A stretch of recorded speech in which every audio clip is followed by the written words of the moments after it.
All right, guys, welcome to the show. Today on the show, I've got someone by the name of Tena Pettis. She's here to talk about her business. She's basically got a marketing agency that she's able to work with clients and kind of help them through their various goals with their websites. And welcome to the show, Tena. Thanks for having me. Yeah, no problem. So, do you kind of want to share your story? Just talk a little bit about how this all got started, how your business really got off the ground. Yeah, I'd love to. So, in August of 2009, I was actually driving back from our family cabin with my husband, and at the time, I was sitting in a cubicle working for a larger corporation. And my husband just turned to me and just said, you're way too talented to be sitting in a cubicle. And I've taken that statement, I've written blog posts off of it and done a bunch of stuff with it and created some talks off of it, because at that moment was that aha, that I am too talented to be sitting in a cubicle. I need to do more. And I had a design background, and I also had a marketing background, just degrees in those things, and was doing it in my corporate job a bit. But what I knew that in our area here in the Twin Cities, Minneapolis, St. Paul, there's a lot of design studios, a bazillion design studios, and tons of people doing freelance. And I knew that if I was going to create a company, I had to have something different. There had to be just like a completely different aspect to it. And so at that point is really right when Facebook business pages came out, and I knew in my mind that there's no way that small businesses were also going to be able to handle and master Twitter and figure out their Facebook pages and all that stuff on top of all the other stuff that they had to do. So pretty obvious. I think most people that are in social media kind of came across that thought process themselves, people that are also managing social media. Yeah. But my biggest thing was that I as much as I love social media and I love technology, I love talking to people. And so the connecting piece and the actual networking piece is really what drove me to like it even more. So it wasn't like I was just, super addicted to Facebook and thought, oh, Candy Crush is awesome, and playing all these games and connecting with everyone that I went to high school with, and that's all great, but the actual real connections that I was able to establish through social media is what drew me to want to help businesses do it too. And so right from the start, I knew that I couldn't do it on my own. I didn't want to just launch a business that was just me, and so I grabbed people to come aboard with me right away. And it's been a process. Having employees is always interesting, but it's been really amazing. I have a great group of women that work with me. They're all my employees, and we manage social media for businesses now.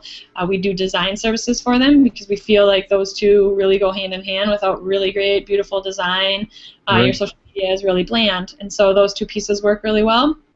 And so we have those services, but then we also realize that I really have a heart for small businesses, and I don't just say that and let it go. Like, I say that, and we actually created content and things for them to use. And so we have really affordable training courses that we really developed for small businesses to be able to do it on their own still, because even though they may not have time for it, they don't have the resources and the budget to have someone manage it for them. And so that's where we just took it to that next level and just created a few courses. So our first course we created was Rock Your Social, and it really just walks through Facebook, Twitter, and LinkedIn. And we just, because we feel like those are the big three, of course some other ones are stepping up to the plate. But so that's where we started, and then we've just created courses off of that to really help those people that want to do it on their own. Cool. So basically, do you normally start a lot of clients out with those courses, or do you kind of guide them through and help them and then introduce that as a supplement to your services? Well, we look at their pain points. So when someone sits down with us and they start telling us that they hardly know how to turn on their computer, and they don't know even how to open up, they haven't started a Facebook page, that's probably going to be a pretty big journey for them even to take our courses. Yeah. So at that point, a lot of them just say, you know what, I don't want to ever do this. This is not my specialty. This is not what I want to do. For example, we just took on a client that he is a chef and he is a singer. So while he cooks, he also sings, and so he does house parties and all this kind of stuff, and his goal is to have a show, and there's no part of him that wants to manage his social media. Like, he wants someone to help him with that. Yeah. And he has all the content. He has all the ideas. He has recipes, and he has, video, and he's done a lot of work with those types of things. So he understands that there's value in it, but he wants to bring on someone that actually has, the knowledge, and he doesn't want to learn. So, then we'll have other people come in, and we can totally see that if they manage their social media, it would be best case scenario. And usually we come from that place. Like, if you have time to manage your own social media, great. We just want to set you up with the right resources to be able to do it on your own, because you're the one that's there. You're the behind-the-scenes person. You're the person knowing everything that's going on. And so if you do have time to update, your Facebook, your Twitter, your LinkedIn on your own, like, that would be fantastic. You just need to know how to do it. So, and have the time. So, people can come into our business in a bunch of different ways. I mean, we have had people that take our course, and then we've had people that, they take our course, and then they, will have us, they'll be like, you know what, I don't want to do this on my own still. Like, I would still love for you to, do this for me. And I'm just getting sidetracked because I realized that I didn't have my website labeled right on the bottom of my little sheet here, but I changed it. Anyways, so, like I said, people come in a lot of different ways. They'll take our course, and then they're like, you know what, I still don't want to do part of this on my own. I want to do just a little bit of it. And so sometimes we'll just manage just through Twitter, and they're still going to handle their Facebook, or vice versa. And so we change it up as we go. Cool. So, I mean, if, like, you had a new client come in, you kind of just gauge, like, where they're at and, what it is that they like. So if you get clients that really don't want to work with, they don't want to do it themselves, do you guys do a lot of that for them? Like, they kind of give you the information that they want out there, and then you guys are posting for them and things like that? Or how do you handle that sort of approach? Yeah, so we actually create, we use Google Docs, and we put all of the information that we're going to actually post out there so that they can okay things. Now, we, of course, have some clients that don't even want to do that. All they want to do is just say, hey, you take it over, I'll give you the information you need, but I don't need to okay everything that you put out there, so there's just that trust factor. But other ones, we do that, so sometimes we do that, sometimes we don't, depending on the client. But we also even respond for the client as well, too. So we will, reply to comments, like and share things, all of that. We go in as, on Facebook, and we go in and manage the account as that business. And yeah, so I mean, it really depends on the client and how they want us to interact. So we try to do it however they want to. We, of course, have like our the usual or the norm or the perfect client, the way we would like it to go. Yeah. But everyone's different, and so we want to come from their place of what they think would be best. And so when we come up with a content calendar, it's not just like out of randomness. We want to know their social media goals. Like, what is your goal of being here? Are you just here because everyone told you should be? Well, then that's not a good enough reason. We need to figure out what your goals are here. So, Facebook might not be the best place for you. And like a couple of years ago, I wouldn't have said that. I would have told everyone, no matter what your business is, you need to be there at least. And that is morphing a little bit. Some businesses just don't need a presence there as much. Or as a consistent presence. So I say that I don't want anyone to really take that advice completely, because it's each individual business is different, and so each person that comes and sits at our desk, we will tell them a completely different story. And honestly, they could be in the exact same industry, but they have a different personality, and so they should be somewhere else. For example, I was just talking with a potential client today, and he's in a super boring industry. It's like metal fabrication, and so that is not something that is going to be like, people aren't going to be jumping out of their seats on Facebook to be so excited to hear about the steel industry, And so, but he could do really great stuff on LinkedIn there. And so, creating a newsletter, and then there's even blog stuff that he could do. So there's 3 different pieces that's completely different than we would tell other industries to do. So, it's just so dependent on that client. Do you find, in terms of like budgets, obviously I'm assuming, they're probably going to pay you for the main services, but do you find that they're also looking at, ways to kind of spend their money with social media? I know Facebook advertising is becoming huge. That's something I've been looking at myself. Yep. Yeah, you know, that is something we help them decide. Most of our clients don't come in saying, hey, I really want to put $100 towards Facebooks this week. Yeah. When we help them come up with their strategy, you know, for example, some of our clients have things going on for Shop Small Saturday, or they have Cyber Monday stuff going, or Black Friday, or what have you.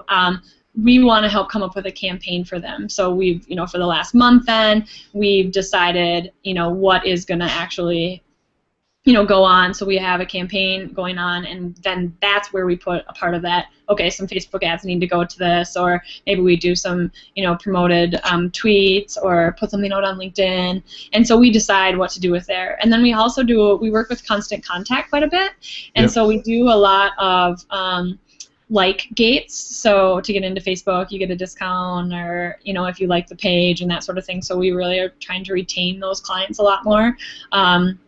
Their information by getting those likes, by giving them a discount possibly, and then we also want to build a newsletter, a list. So the list building, we feel like, is the most important part of social media and what it does for clients. And you know, Facebook could go away, you know, tomorrow. Yeah. I mean, it could, really it could.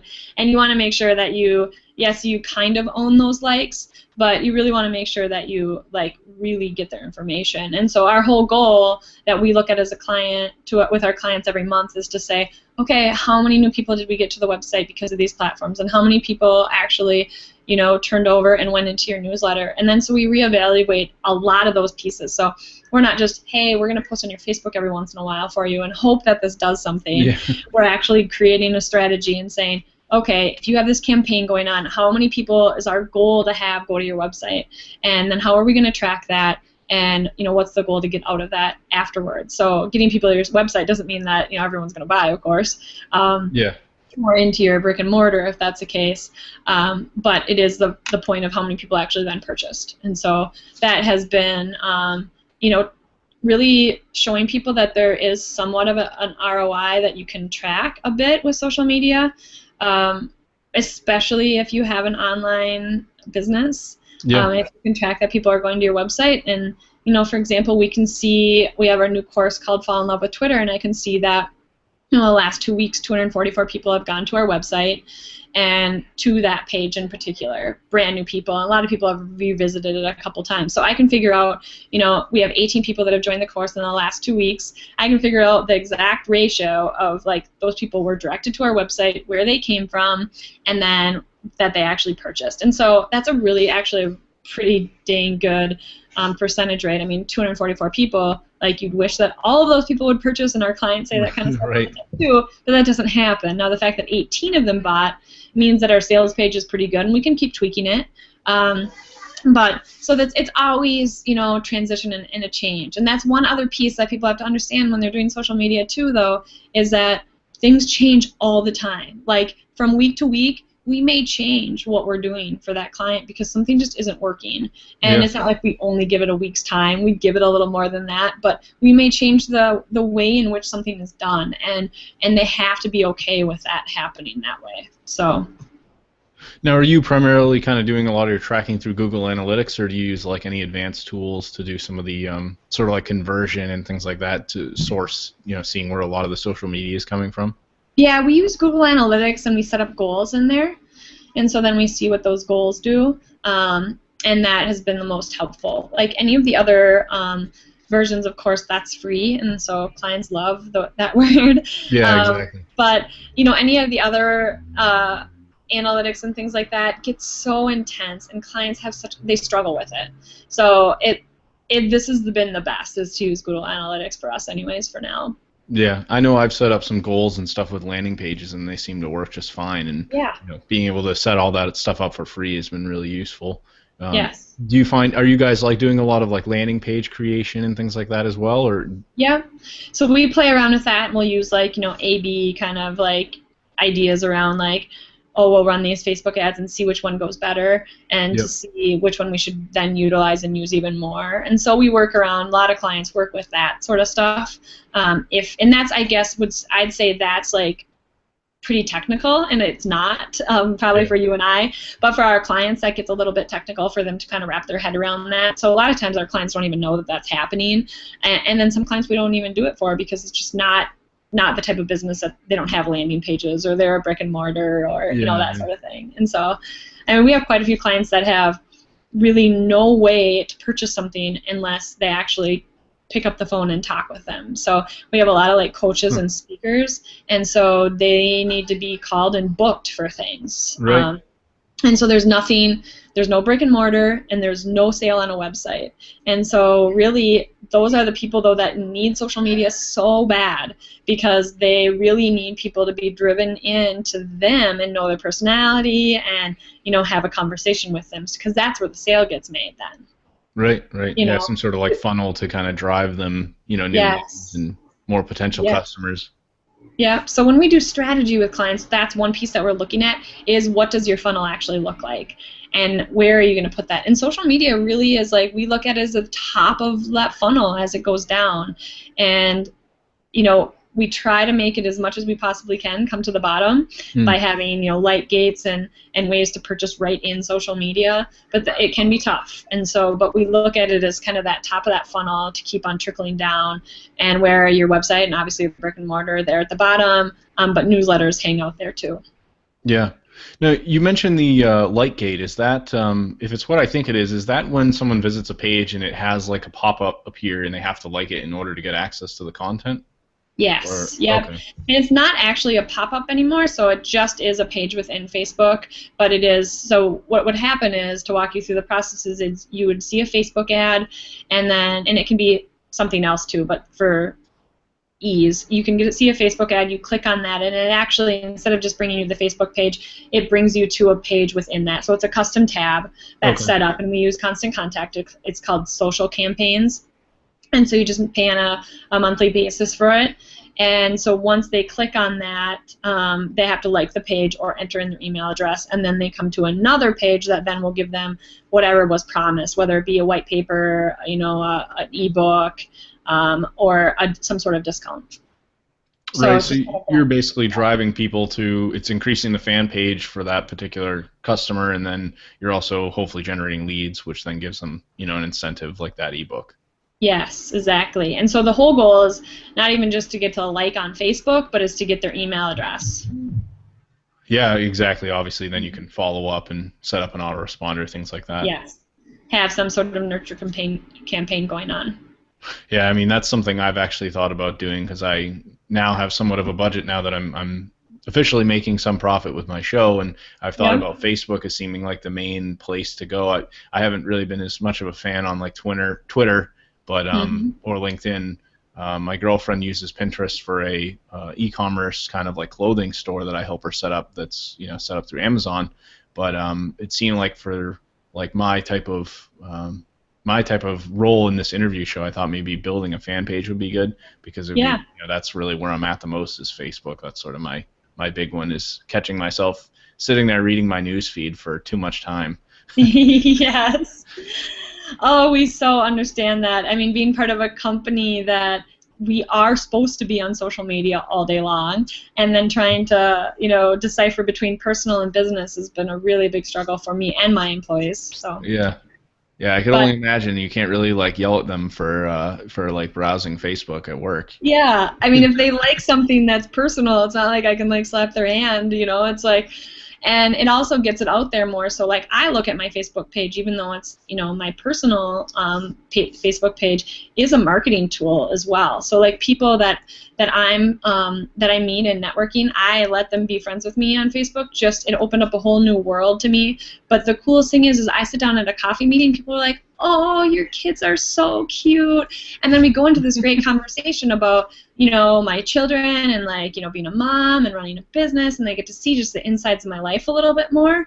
Mm-hmm. And they already know quite a bit about me. And so I used to be really apprehensive of that whole, letting people, like, connect with me that I didn't know, like, really, really, really well. Now I'm like, I'm not going to live in fear over this. Yeah. What's the worst that's gonna happen? And I'm sure people will be like, well, this could happen. Well, okay, that could happen even if you're not on social media. So yeah, exactly. You know, whatever. I'm not going to live in fear over that, but I have a lot of fun with it. So like I will share things about my business on my personal page, but not a lot. And so that's a question we get quite a bit is, you know, how do you, you know, go between your business page and your personal page? And I get more interaction on my personal page than I do on my business page. And one thing is like I say to people all the time, of course, your personal life is much more interesting than your business. It just is. You have stuff about, you know, what you're doing on a regular basis. And so I try to push people to think about their business as personal as they possibly can. And so like our Facebook page, you know, we really try to show our personality of our company. So if you go to our website or you go to our Facebook page, we have pictures galore on it. I mean, it's all like super fun. It's exactly how we are in the office. We have a really good time, and people see that side of us and see what we do. I think we just put a post up there this week about, you know, we just got new K-cups in the office. I mean, I know it's silly, but it lets people know, yep, we love coffee. Like we have a K-cup machine. Come and grab some. I mean, there's just like a lot of like different messages that it sends out to people just to know like who we are and what we do and what makes us us. So. Yeah, I mean, I still think that's cool though, because then you guys are kind of like being yourself, and people can probably relate to that more. Oh, totally. And that's just been really fun. It just creates a lot more conversations, and then we take that same approach with our clients. Is we really push our clients to have some of those like spontaneous moments that happen within their day that they share on social media. It isn't just, you know, planned out posts. We want people to actually be pretty spontaneous. But even planning that spontaneity. So I wrote a blog post about this, but I'm still obsessed with this whole thing that Oreo Cookie did over the Super Bowl, and I'm sure a lot of people saw it, is basically when the lights went out during the Super Bowl, Oreo Cookie put up an ad. It was just adorable. It was just a little Facebook square, and it was all black, and in the corner it had a spotlight down onto an Oreo cookie that said, "You can still dunk in the dark." And it seriously went so viral, like completely viral. I just got goosebumps. I'm such a dork about marketing. But it went so viral. I mean, it was written up in a bazillion different blogs. People went crazy. But the thing is they had no idea that the lights were going to go out during the Super Bowl. But they planned for their staff to be available just in case something happened. So they seriously knocked it out of the park that day. I mean, Oreo cookie sales like went crazy after that. I mean, it was unbelievable all the stats you can read about that happened because of it. Huh. So they were ready. And the other cool thing is they actually paid for advertisements during the Super Bowl, which they didn't even need to do after that stunt they pulled.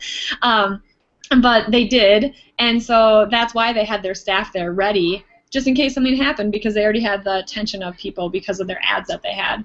So with that being said, I try to get people to think about where can you plan that spontaneity in your life. Like, is there something going on that you can plan, but still be spontaneous with it? So I push people for that all the time.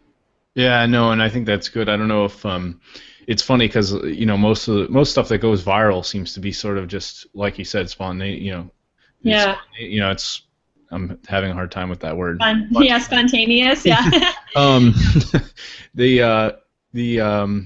There was a viral video that was actually done on purpose by Jimmy Kimmel. I don't know if you knew about it, but it was like a girl that was doing the whole like Miley Cyrus twerk thing, and she falls over onto a table that has a candle and basically lights herself on fire, as you know, because her roommate comes in while she's like doing this dance on a door. I don't know if you've seen it, but you know, for any of those you listening out there, it's just this crazy video. And then what they did later on is they did like a reveal through Jimmy Kimmel. The girl used like a fake name and everything, and they, you know, she was like a stunt actor, and they basically like purposely created this viral video. And I just think it's like so interesting to, you know, like see some of these videos. I think I was looking at something the other day that it's like such a random thing, you know. I would have thought maybe it was like a regular car, but Volvo has these like new trucks with some crazy steering, I guess. So they have this commercial with Jean-Claude Van Damme where he's like doing a split in between two of the trucks as they drive backwards and like move apart. Yep. And it's supposed to like talk about how crazy their steering is. And the video got like 8 million views, and it's like, wow. Yeah, it's like a commercial for a you know, this Volvo. You know, it's like a truck that a big business would use, you know, like one of the 18-wheeler type deal. So cool. It's like really random, you know, how some of these videos just really take off. Yeah, yeah. Well, Jimmy Kimmel is like fantastic. I mean, they come up with some crazy awesome things, but of course brands do too. And so, we're just trying to make small businesses think like big businesses do. I mean, with how much social media has helped small businesses look and be able to appear even larger than they actually are, I think is really fun. I mean, I think we can really capitalize on that. And the other thing that I think is really cool about it is that big businesses have a really hard time keeping up with their social media. Like, they have social media departments of people over and over again, and they still have trouble keeping up with it and answering and commenting on things. Yeah. But we as small business owners, we don't have, that's not a trouble. Like, we should be commenting and responding to absolutely everything that gets put out there. So we push our clients, especially, well, if we're managing it, we do it for them. But if they're in our training courses, we talk about this a lot, is like, if there are anyone comments on anything that you put out there, they should not be the last person to comment. You should at least like it, and even better, reply to it. Even if it's just like, I love this. Like, there should still be a response from your company about Yeah. that.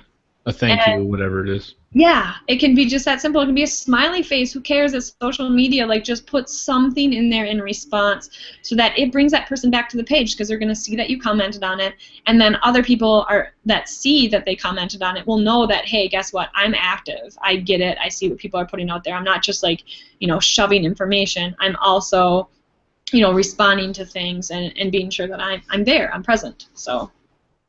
Now, are you? I know on your website I saw that it said you have about 300 clients now. Have you guys driven most of those through like referrals and social media, or how are you kind of like bringing in a lot of the traffic and bringing in new customers? Yeah, so we've worked, we've worked hard at what we've done with creating relationships. And so it is really all about the relationships that we've created with people and how we've done that. So we've taken the time to do the coffee meetings. We've taken the time to, check out people's businesses. And the biggest piece, I think, is that we've been a referral source for clients so often, is we've connected them with other people. And so that's my biggest spot, is I love being a connector. And so if you can learn to be a connector, do it. I'm reading the book Never Eat Alone, and it is so good, by Keith Ferrazzi, and it's really, really great, and it can teach people that aren't connectors to be connectors, and I think that's a huge piece. Like, I feel like it comes pretty natural for me. Like, if I hear someone talking through the conversation, I can be like, oh, I can connect them to him and him and him and her and her and her. And that doesn't happen for everybody. And it's not like I'm so much better than everybody else, but everyone can learn to be that way. And because I've done that, things have just came back to me. And so people want to then connect me. They want to return the favor. They want to help. And so I won't say that, it's all just like, it is referral based, but it's deeper than that. It's referral based not from people that are our current clients, but people that are our raving fans, people that are just out there, the minute they hear anything social, like their ears perk up and they're like tenacious, and they just know of us and want to send people our way. So after 4 years in business, we now, really get, we get people constantly saying, hey, I just sent this person your way, or hey, here's an email intro, or you have to meet with this person, or someone just calls me and says, you know what, this person gave me your name and told me I needed to call you. And so that's where it is taken 4 years to build that strong, but now we have it because of the labor that we put in the last 4 years. So we just need to keep that going. Right. Yeah. It's all. I know. For me, just doing this interview show, I was sort of like skeptical at the beginning, but because I've actually focused more than anything on just trying to get guests and like stay consistent with it. Like, my goal was to do one a week, and I think it was like my 29th one. Someone referred me to a job posting, and I ended up landing a gig, and I can now like write for a magazine. So.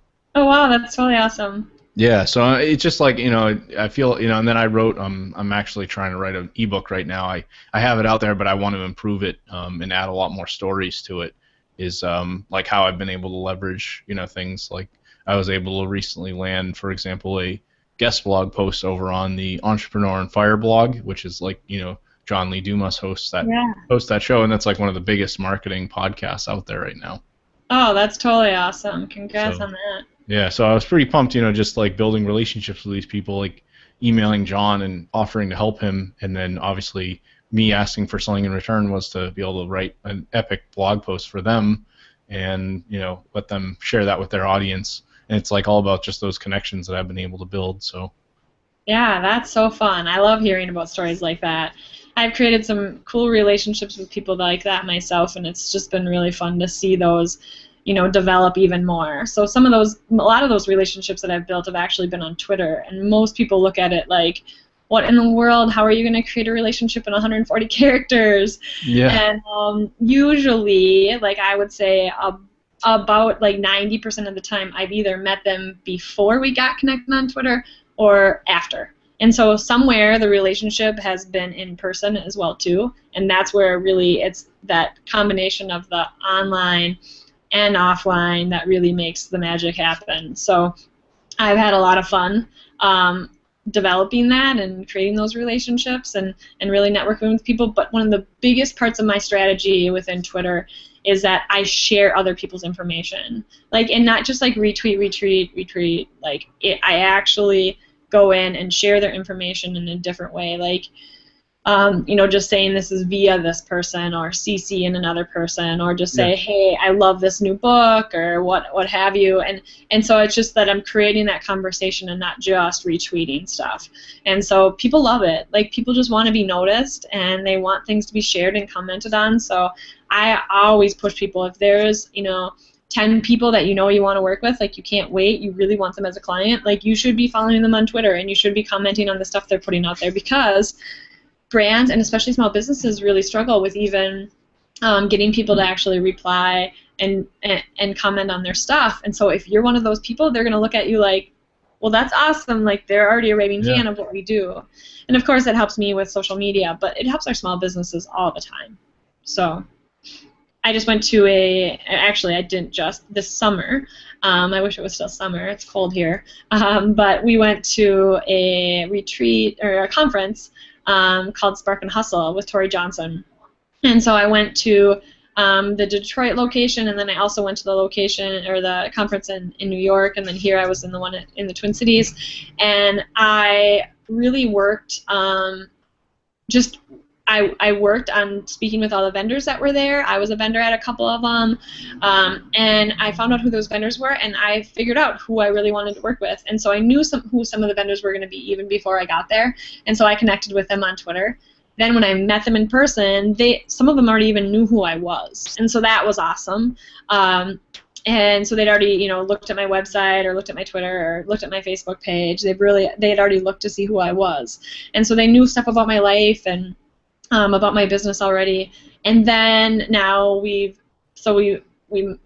connected with them on Twitter because I knew they were going to be there. Then I met them in person, and then now we're still friends on Twitter. yeah, and it just has really created a really great relationship. I mean, it sounds crazy, I know, but it's been really cool. And then a lot of those people I'll become friends with on Facebook, and then we can chat or what have you, and it just develops even further. So some people will say, oh, technology, like, this is so horrible, people don't talk in person. Well, I look at it from a totally different viewpoint. I love meeting people in person. Like, I'm not an introvert at all. I'm not sitting in my parents' basement, hanging out on Facebook.